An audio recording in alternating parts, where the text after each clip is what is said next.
Okay, good morning, everyone. Hopefully everyone can hear me okay.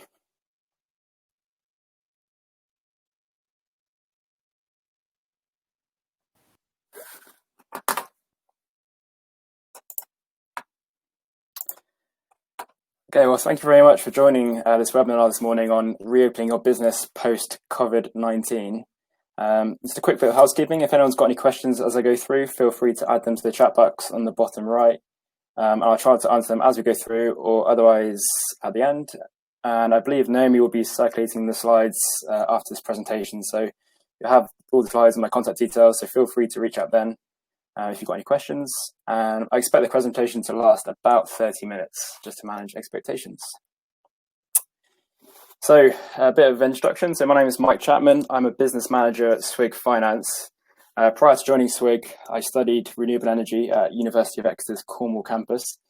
After graduating, I went on to work developing wind and solar farms across the southwest before I decided I fancied giving the city life a go. So I moved to London and I worked for PwC's corporate finance team. So I worked across infrastructure deals and merger and acquisition deals.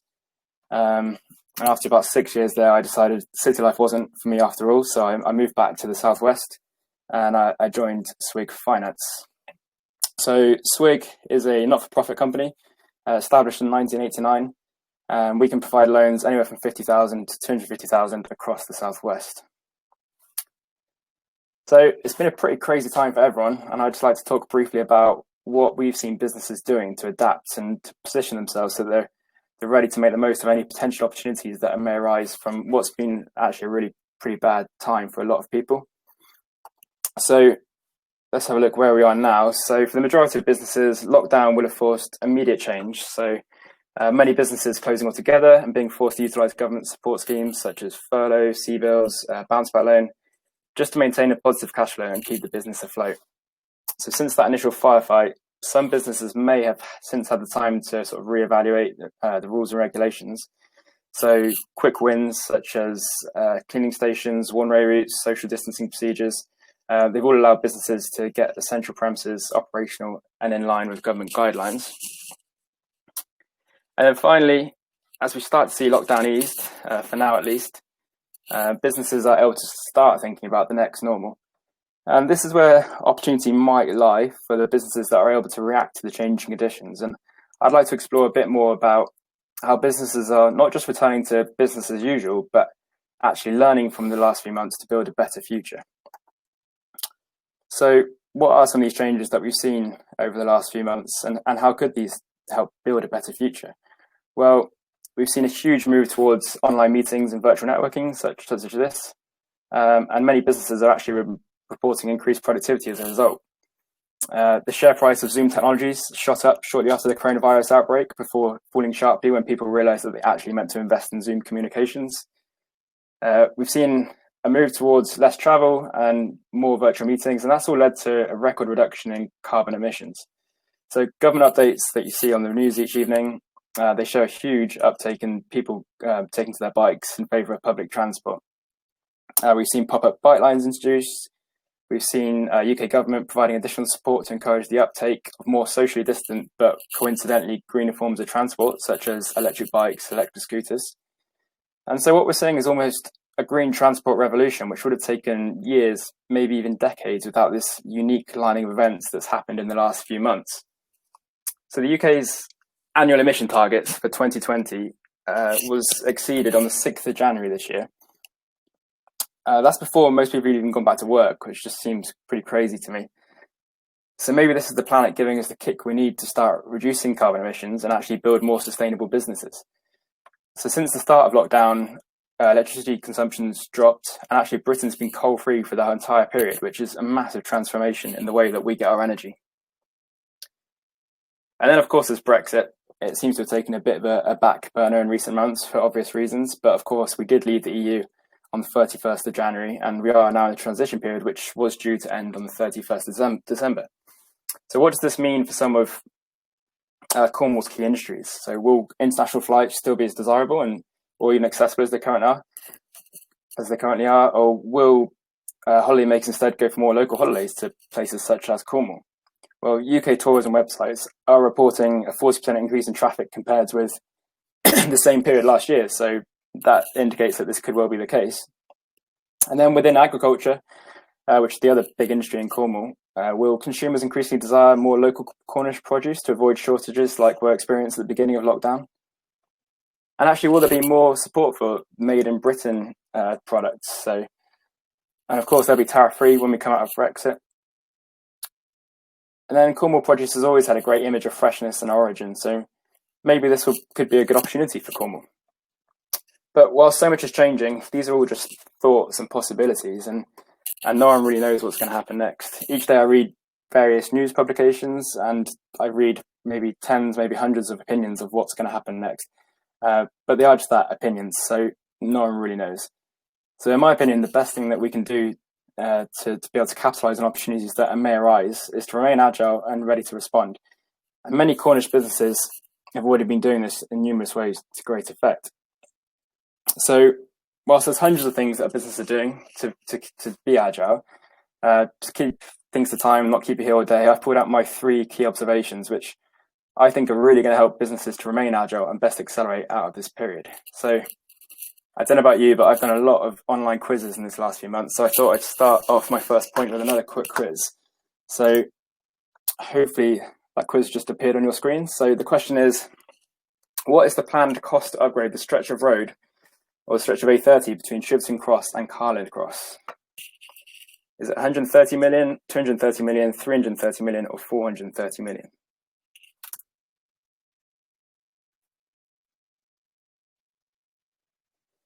So we're getting a pretty broad range of answers coming in.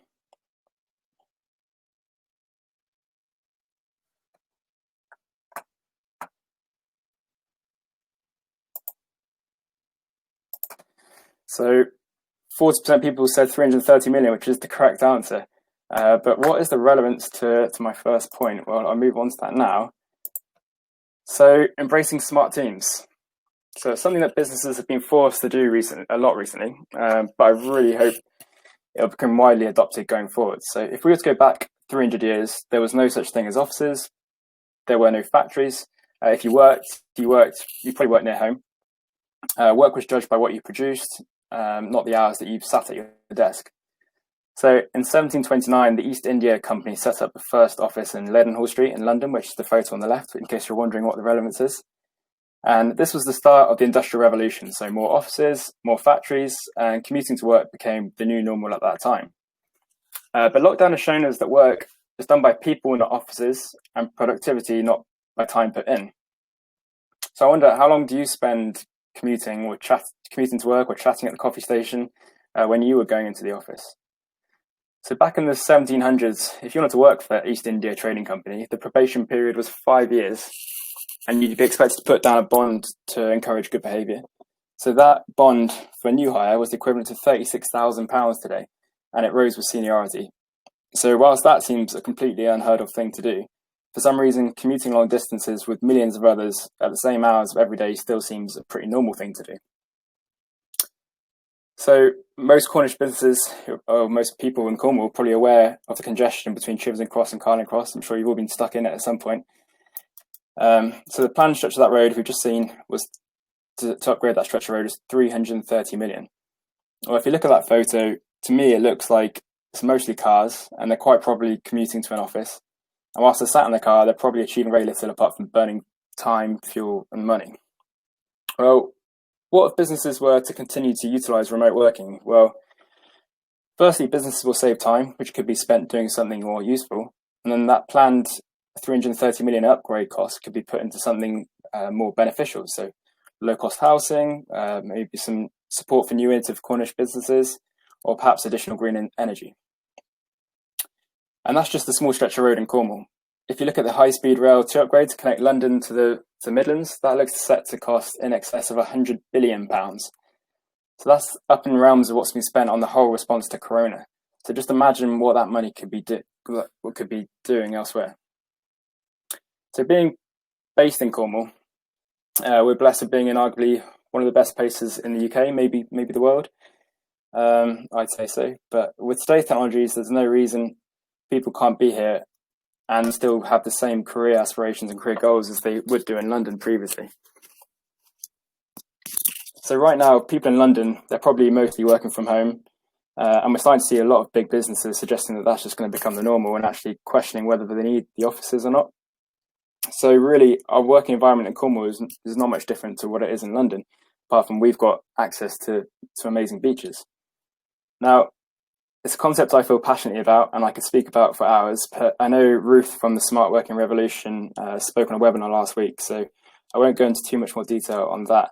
But in case you missed her webinar last week or haven't come across the Smart Working Revolution, they can help companies to put in place the necessary policies and systems to allow you to implement smart workforces.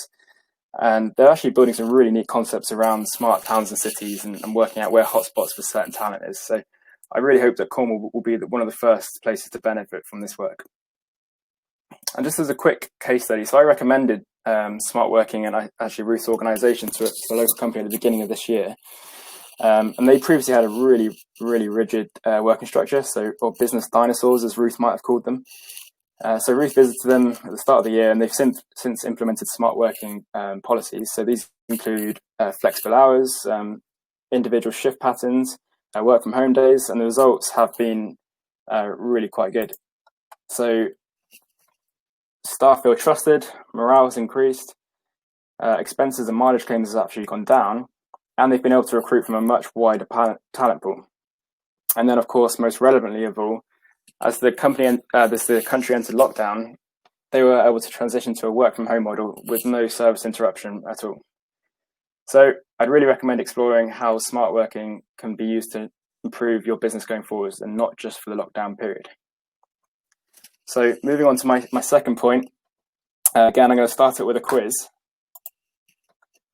So the question this time is, what percentage of businesses that fail do so due to a lack of planning? Is it 50, 60, 70 or 80%?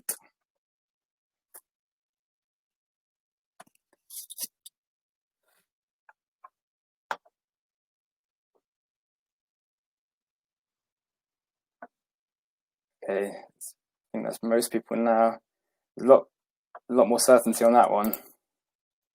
So 50% of people said it was 70%, which is, of course, the correct answer, according to the survey that I read at least. So what's my point? So my point here is about smart planning. So 70% of businesses that fail do so due to a lack of planning. Now, it might sound strange when I say, how can you plan when things are so uncertain? Well, actually, what you can do is consider as many different scenarios and possibilities as you possibly can to ensure that your business is ready for the majority of eventualities. So be sure to observe emerging trends, conduct a supply chain review to check that your supply chain is resilient and able to keep up with your growth, and carry out financial stress testing to ensure that your business will be ready to react and ready to respond for any eventuality. So for many businesses, the biggest pinch point is likely to be in 2 to 3 months' time, as suppliers and staff need paying and deferred costs become due. And right now, the government has very kindly provided some additional financial support. And this finance is heavily supported by UK government, and it's there to help businesses to bounce back out of the period. So it really is worth considering. So as a quick summary, if a bounce back loan can be obtained of up to £50,000, and this can be done really quickly, and it is extremely cheap, and that can be done from most major banks. If you need more than 50,000, then you could consider a Corona Business Interruption Loan Scheme loan. Those are up to 5 million, but SWIG can offer them up to 250,000. And for anything not covered by these schemes, Cornwall also has a variety of grant schemes, such as the Big Three Productivity Grant. And we're also lucky enough to have the £40 million Cornwall Ardsley Investment Fund, who can also make debt and equity investments into businesses in Cornwall. And the small debt side of that Cornwall Ardsley Investment Fund is managed by SWIG Finance alongside the appointed fund manager FSE Group. It's worth pointing out that you can't have a bounce back loan and a CBILS loan at the same time. However, if you do some scenario analysis and actually you realise you need more than the £50,000 maximum that you can get from a bounce back loan, then you can refinance the bounce back loan with a larger CBILS loan. So happy to talk through that, and I appreciate I've just bombarded you with a lot of different schemes there. So SWIG Finance has got a whole team of business advisors on hand to help. So if you want to talk through any of it, feel free to reach out. So just as a quick case study, so we recently lent to a Penryn-based publishing company called Red Planet Publishing.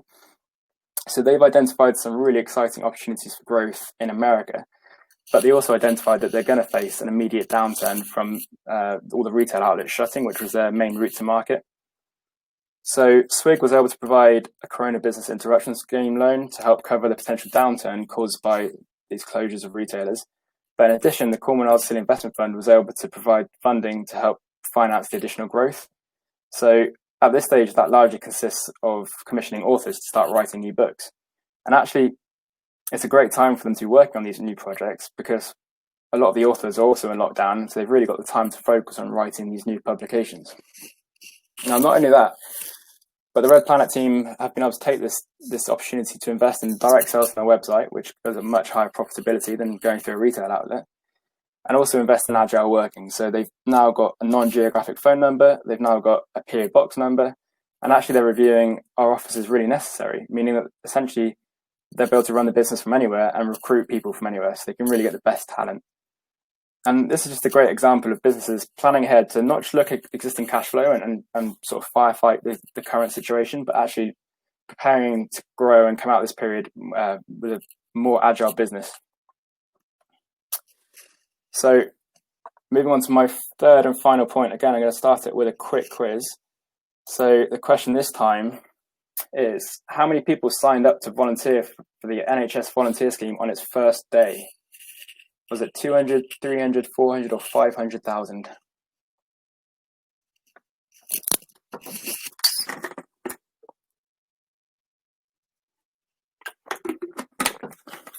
Yeah, I think this is the first one that the majority's got wrong. The most popular answer was 300,000, but the correct answer was a staggering 400,000 people signed up on the first day. So what was my point? So my final point was about putting people first. And for me, this is the biggest movement that I've seen through this period. So there's been a huge move towards compassion, support and kindness. So not only are we living through a global pandemic, but also a cultural revolution. But how does this relate to businesses, and what are businesses doing to incorporate this into their business models? Well, it works both internally and externally to businesses. So increasingly people want to buy from, work for, and generally just be associated with a business that seem to have a purpose and seem to be giving back. So from an internal perspective, clearly being kind and volunteering is going to benefit the recipient, but it's also been scientifically proven that people who volunteer feel better and happier within themselves. So an employee who feels more relaxed and feels better in themselves have also been proven to be more effective and productive. So by helping others, you can almost help yourself, and it becomes a reciprocating relationship. So in the past 10 years, there's been massive drops in the number of volunteers, I guess through a combination of busy lives or more availability of things to do in your free time. However, since recent events, we seem to have seen local businesses and people increasingly start to volunteer for good causes. So, such as the 400,000 people that volunteered for the NHS. There's also been an estimated 300 support groups set up across Cornwall in response to coronavirus, which I think is a really positive move. So clearly, giving back and being kind can really improve the internal culture of a business, but it's also great for a company's brand and the external image. So how can this work? So many companies in Cornwall and the UK have pivoted to provide essential services and support to local communities in recent months. So, for example, in Cornwall, we've seen Tarquin's Gin Distillery and Healy Cider both adapting to manufacture hand sanitizer and then donate it to frontline services completely free of charge. We've also seen one of our customers, Relish Venues, to commit to donating 6,000 home-cooked meals to people that couldn't otherwise access them. And whilst this is a great example of how Cornish companies can adapt really quickly, I'm sure it's done purely out of the good of their own hearts, but actually the positive impact on their brand and the marketing is absolutely huge. So now, I'm not the marketing manager for any of these companies, but I suspect that the money spent on doing these things from a marketing perspective was probably much greater than had they simply done a paid advert on social media, for instance. And there's a nice quote at the bottom there. If any of you heard the sales guru Trevor Lee speak recently, you may have come across this quote. So he says, "Stop selling, start helping." And I think this really hits the nail on the head in terms of the way businesses may start to look at sales techniques going forwards. So those are my 3 points. It's the summary of my 3 key observations of business practices that I think will help your business to remain agile and come out of this period stronger. Number 1, continue to embrace smart teams. It will improve it will help your company to remain agile, and it could improve productivity and staff morale. Number 2, do use scenario planning and do so early. Don't become one of those 70% of businesses that fail due to a lack of planning. And finally, put people first. So maybe have a think about how your next marketing campaign could do more helping and less selling. So do these things, and I really think they'll help businesses to achieve the ultimate goal of sustainability, or the triple bottom line, as people like to call it: people, planet, and profit. So thank you very much for taking the time to listen to me this morning. If anyone's got any comments or questions, please do reach out. These are just 3 of my key observations, but I'd be really interested to hear what your 3 key observations are as well. So thanks again.